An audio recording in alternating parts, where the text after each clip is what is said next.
ఊళ్ళల్లో ఉండేటోళ్లకు ఏదైనా తక్లీఫ్ అయితే పిహెచ్సికి తీసుకుపోతారు. జరంత పెద్ద ఆపత వస్తే జిల్లా దవాఖానకు పోతారు.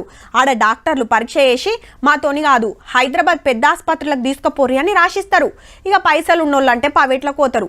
లేనోళ్లకు ఉస్మానియా గాంధీ దవాఖానలే దిక్కు. మరాడ డాక్టర్లు సరిపోను ఉండాలి, సౌలతులు ఉండాలి కదా. గవ్వి వెంచే పనులున్నది గవర్నమెంట్ సుత. రైట్, జూనియర్ డాక్టర్ల సమ్మె ఒడిచింది. డిమాండ్లకు సర్కార్ ఓకే చెప్పుడుతోటి ఇక డ్యూటీలకు ఎక్కిండ్రు అందరికందరు. మెడికల్ కాలేజీలల్లా హాస్టల్ కట్టియాలి, పనిచేసే కాడ సెక్యూరిటీ ఉండాలి, నెల నెల స్టైఫండ్ ఇయ్యాలి అని 8 డిమాండ్లతోటి సమ్మె చేసిండ్రు నిన్న మొన్న.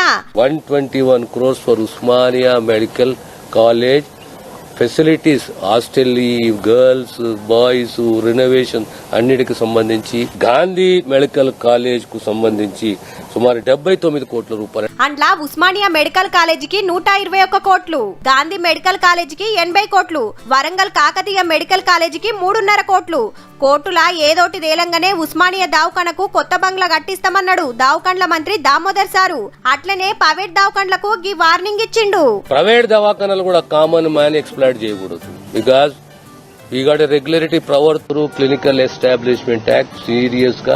సిన్సియర్ గా కమిట్మెంట్ తోటి మాకు జవాబుదారీతనం కావాలి. మీరు కోరుకున్నాయన్ని సర్కార్ చేస్తామన్నది కాబట్టి ఇక డ్యూటీలు ఇంకింత మంచిగా చెయ్యుర్రి మరి.